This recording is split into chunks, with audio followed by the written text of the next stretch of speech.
ആരൊക്കെയാണ് പരിചയപ്പെടുന്നതൊക്കെ? പൊടിയുള്ള ആരൊക്കെയാണ്? ഇത് വൈഫിന്റെ മാമനെ. മാമൻ പൊളിയാണ്. പിന്നെ കുട്ടീൻ്റെ അമ്മ. അതാണ് അമ്മായി. പെണ്ണിന്റെ അമ്മായി അല്ല, പെണ്ണിന്റെ അമ്മായില്ല, അതിന്റെ വൈഫ് എന്താണ് നമ്മളെ ഭാര്യ. ഭാര്യയല്ല, അമ്മ. ഓക്കെ, അമ്മായി. ശരിക്കും അമ്മായികളോ നാട്ടുകാരെ ഒക്കെ പുല്ലൂര്. ഇതൊക്കെ പുല്ലൂര്. ഈ രണ്ടുപേരെയും കുറിച്ച് രണ്ട് വാക്ക്, നമ്മളെ വധുവിനെ കുറിച്ച് രണ്ട് വാക്ക്.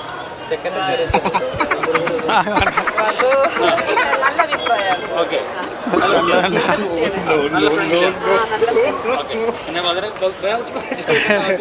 അവന് നല്ല ആളന്നെ നമ്മളൊക്കെ. ആളൊരു കുടിലൻ സുന്ദരനാണ്. അപ്പൊ എന്തായാലും ഞങ്ങൾ ഈ ചാനലിൽ അത് അവസാനത്തെ വധുവരന്മാരുടെ ഈ കല്യാണത്തിന്റെ അവസാനത്തെ ദമ്പതിമാരാണ് ഇവര്. അപ്പൊ എന്തായാലും അവസാനമായിട്ട് ചോദിക്കാണ്, ഒന്നും തോന്നരുത്, ഇതൊരു ലവ് മാരേജ് അല്ലല്ലോ? അതൊന്നല്ല, അറേഞ്ച് ചെയ്ത കല്യാണം. അറേഞ്ച് ആണല്ലോ.